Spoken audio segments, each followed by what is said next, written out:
അതേ മുറിക്കതിൻ്റെ മുകളിൽ. അതേ അല്ല, ഇതാണ് വെള്ളമഞ്ഞിൻ. ഈ വെള്ളമഞ്ഞിനെയാണ് മറ്റേ പൊടിയിലൊക്കെ ഇട്ടിട്ട് പിള്ളേർക്ക് ഇതാക്കണ്ടത്. പക്ഷെ ശ്വാസം മുട്ടനൊക്കെ ഇതാക്കേണ്ടത് ഈ ഇതാണ്. ഇതിനെ മലിൻ എന്നാണ് ശരിക്കുള്ള പേര്. അതെ, ഈ സാധനത്തിനെയാണ് നമ്മൾ ഇതില് തൊലി പൊളിക്കാണ്ട് നമ്മൾ ഒരു ഇതിലാക്കിയിട്ട് ഉരച്ചിട്ടായാലും.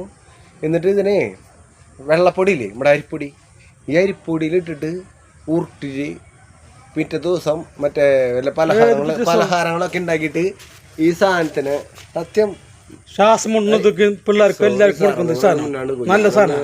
അവരോട് സംസാരിക്കട്ടെ, ഞാനത് സംസാരിക്കാം. അതെന്ന് വെച്ചാല് ഈ സാധനമാണ്, ഇതാണ് വെള്ളമഞ്ഞ്. കണ്ട, ഈ സാധനമാണ് വെള്ളമഞ്ഞ്. കൂട്ടുകാരെ, ഞാൻ പറയണത് നിങ്ങൾ തെറ്റിദ്ധരിക്കണ്ട. ഇതാണ് വെള്ളമഞ്ഞിൻ. ഈ വെള്ളമഞ്ഞിനെയാണ് നമ്മൾ പലഹാരം ഉണ്ടാക്കുക, അങ്ങനെയുള്ള സംഭവത്തേക്ക് ഉപയോഗിക്കുക. ഒന്ന് ഉരുട്ടി കാര്യങ്ങളൊക്കെ ചെയ്തിട്ട്. നിങ്ങൾക്ക് എന്തെങ്കിലും വേറെ അനുഭവം ഉണ്ടായിട്ടുണ്ടെന്ന് വെച്ച് കഴിഞ്ഞാൽ ഒന്ന് വേണമെങ്കിൽ അവനോട് പറഞ്ഞോട്ടോ.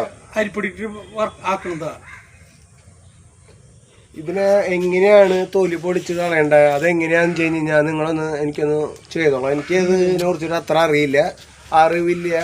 ഈ സാധനത്തിനെ കുറിച്ചിട്ടൊന്ന് എനിക്ക് അത്ര അറിവില്ല. ഇവർ പറയുന്നുണ്ട് കഴുത്തിൻ്റെ അവിടെ ഇങ്ങനെ ചെയ്യണം അങ്ങനെ ചെയ്യണം എന്നൊക്കെ, പക്ഷെ എനിക്കറിയില്ല. ഒന്ന് പറഞ്ഞോളൂട്ടോ പ്ലീസ്. എനിക്കറിയില്ല സത്യം.